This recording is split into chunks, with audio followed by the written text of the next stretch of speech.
Yo, what's going on, everybody? This is Don't Talk Sports. My name is Dylan. In today's video, what we're going to be doing is we're going to talk about Michigan football and the chances that they have of going back and winning another national championship in the year 2024. Now, if you're a college football fan or a Michigan fan, you probably already saw your team blow it against Texas. Everybody went into that game thinking this is going to be a good game, myself included. I thought it was going to be a good game. We're going to get some fireworks. It's going to be exciting. Maybe we get a fourth quarter finish. Maybe we get going down to the last 2 minutes. But it just felt like from the very first kick, Texas just whooped yo ass. Your defense looked like it was going to be very good this year. I'm going to be honest, they don't look that good after that second game. Everybody had a lot of question marks about your offense after the first game. I started to have question marks, and then after this game, what we just witnessed your quarterback and your entire team did against Texas, let me tell you something.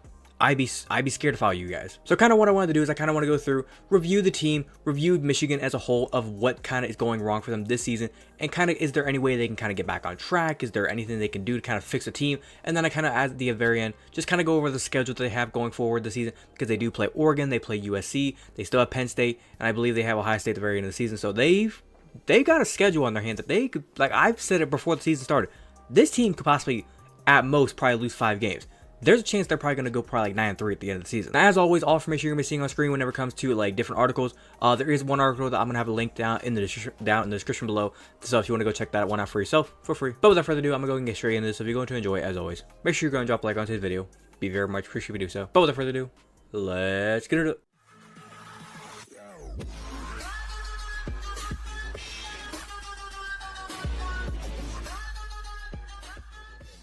Okay, starting off with the very first game they had this year, they played against Fresno State. Let me tell you something. It was a rough start in this game. From the very jump of this game, you could just tell it was like, okay, they got a good start. They went out 7-0. And I was thinking to myself, here's Michigan. Okay, we can get a rhythm going.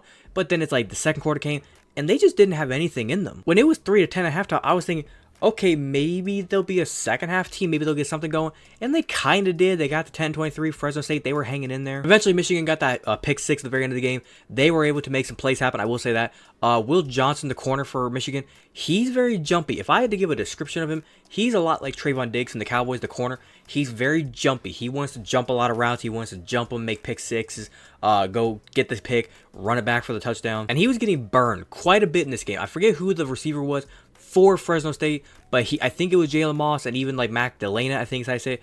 Those two, they were burning Will Johnson. They were making him his bitch. Now, when you look at how Michigan did, like I said, defensive-wise, they did okay. They did solid. They held them to 10 points. You did what you have to do. When it comes to your offense, 30 points, you kind of look at it and you say, well, it's still good, but on a top-level team, the defending national champion, you got to do better than that. Like, you put up 15-25 at a quarterback play. You did 15-25. Only 118 yards, a touchdown, and an interception, a 33.8 QBR. Alex Orji came in. He had about 2 passes, didn't really do anything crazy. And when it comes to running game, Donovan Edwards is supposed to be your main back, I thought. You had Blake Corum last year with Donovan Edwards. Donovan Edwards, he seemed like he was better than Blake Corum at times when he was the one hitting the home runs, hitting the big pops, going for the touchdowns. So everybody thought coming into this season, he was going to be your feature back.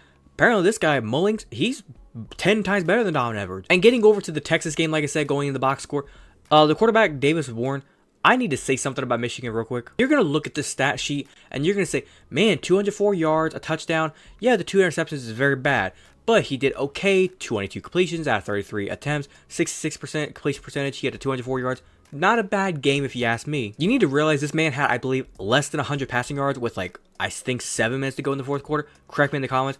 But I swear to God, there was like 6-7 minutes to go in the fourth quarter, and he had like 90 passing yards. It was bad. Like, Texas pretty much had this game wrapped up, and I think Michigan, they were it's just like garbage time. Texas was just kind of giving them free plays, and they were moving the ball down the field. They was getting free passing yards. But like I said, down in the description below, there's going to be this article here. Kind of goes through and talks about the reasons why Michigan basically lost that big-time matchup. Number one, Texas imposing its will. Last year, Michigan, they used to be the team that imposed their will on other teams. Whether it was offensively or defensively, they made you their bitch, basically. Defensive line ruined your game plan. Offensive line pushed people. They moved men. This year, it feels like the big bad Wolverines are now the little puppies. Number two, like I just said, Michigan's defensive line is not living up to the billing. Now, I will say, it kind of goes through with everything that we're going to be talking about here in this article.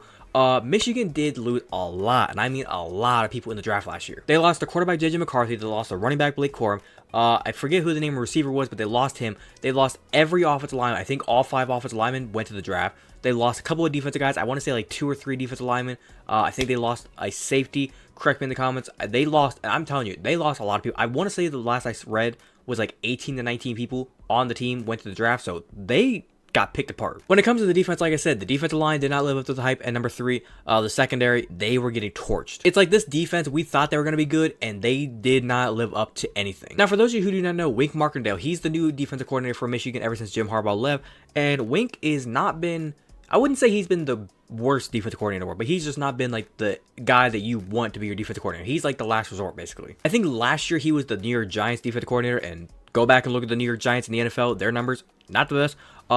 He pretty much got sent to the college, and it did not work out. But moving on, number 4, Michigan, they are terrible on third down. That was a big thing, reason why they lost this game. It felt like every time they had a chance to just get off the field, get back, get some momentum going, Texas always got that first down, and it just ruined Michigan's game plan. And the last thing, Michigan, they have a quarterback problem, a big quarterback problem. The past few years, they've had J.J. McCarthy, and I will give them that. J.J. McCarthy, he's a very good quarterback. He proved himself in the preseason whenever he played for the Minnesota Vikings. He is going to be, I believe, out the season. MCL, ACL, one of the two, but he's out for the season. He'll be back next year. But when it came to Michigan, he was a dog. That dude was a dog. I'm willing to admit it. I'm an Ohio State fan. I'm willing to admit when a player is very good. J.J. McCarthy was a dog. This dude right here, Davis Warren, he's a little puppy. Now, from what they're saying is he just appears to be a game manager, which I'm not gonna lie, I will agree with that. He is a game manager, but he's not a good game manager. He seems like the guy that like he's just expected to make like 4 or 5 just big time throws. The rest of the time just kind of do what's expected from the coaching staff. So when it comes to Michigan, if you can outcoach them, you got a shot to win the games. And we saw that with Coach Sark from Texas. He straight up outcoached Sherrone Moore. He beat his ass. Now, when you look at Texas' remaining schedule, Arkansas State, easy win. USC, this is where it's going to get interesting. They are at Michigan. They are at home. But USC has got to improve defense this year. I think their defense actually looks a lot, and I mean a lot better than the way they used to in the past. Offense is obviously still going to be good. If Michigan can fix their offense a little bit, they have a shot in this game. Now, worst case scenario, like I said earlier, they win this game, lose this game. You're 2-2. Let's say you beat Minnesota. You somehow can escape out of Washington with the win. Let's say you're 4-2 at that point. You go 5-2 with Illinois, 6-2 with Michigan State. You probably lose to Oregon, 6-3, 7-3, 8-3, and then Ohio State. You lose that one. Let's go 8-4. Like worst case scenario, 4 losses, 5 losses. Best case scenario, you probably can still win some games in here. Like USC, it's winnable. Oregon, it's very winnable. Washington, very winnable. Ohio State, it pains me to say it, but very winnable. Now, last thing I kind of want to discuss, and I promise not to get carried away. Connor Stallings not being with Michigan, I think that plays a little bit into why Michigan is struggling this year. Because I don't know if you know this or not, but when you don't know the signs, you're going to struggle a little bit. And it's kind of funny because Connor Stallings, I think he's coaching a high school football game when Michigan was playing the other day, and I think his team lost like 52-0. Correct me in the comments. I don't care what you say about, oh, it's not cheating. He never cheated. We didn't cheat. Shut the fuck up. You cheated. Shut the fuck up. There's a Netflix documentary. I watched it. He cheated. When you don't have somebody there telling you what the other team's offense is going to run and what the other team's defense is going to run, you're going to struggle a little bit. Like, I'm willing to bet against Texas, if you had their signs, yeah, you probably would have whooped their asses. Or even maybe the game would have at least been closer. You probably still would have won. But with the fact that you had to actually coach against them and you had to try to actually outsmart them, Sherrone Moore got out coached. He's a rookie pup. Now, what does this mean for Michigan? Like I said, when getting to the national championship, getting there, not happening. That ain't happening this year. I'm not gonna bet any fucking money, even a penny, on Michigan getting to the national championship this year. Like I said, I'm an Ohio State fan, so you might say I'm biased. I'm trying to take as much bias out of this. I don't think they have any shot to get a national championship because that means they would have to obviously win the Big Ten, or if they don't even win the Big Ten, they have to be at least a 12 seed or higher. And I don't even think that'll happen because right now they're ranked number 19. They're back of the line. They're going to have to earn their way back up there. And even if they do, who says they're going to be able to get through that first round? Because they'll have to play probably a loser of, if it's Georgia, Alabama, Ole Miss, Tennessee, Texas, Oklahoma. A lot of these teams are going to make the playoffs because only one can win the SEC. And the rest of them are going to be probably around that like 5, 6, 7, 8 as the home team. Michigan will have to go play one of them. They're going to get absolutely demolished. So I kind of end this video by saying this with the least amount of biases possible. Michigan, you had your fun. You had your good ride, but this season, you're done. You're done. But other than that, I think I'm going to wrap up there. Hopefully, you guys are going to enjoy today's video. If you did enjoy, as always, make sure you go and drop a like on today's video. Be very much appreciated if you do so. If you wanted to watch the entirety of today's video,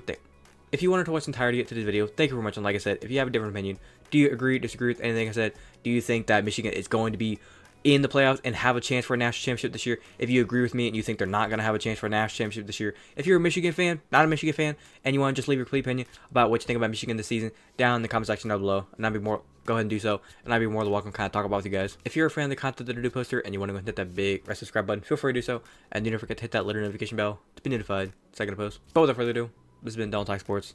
Have a great day. Peace.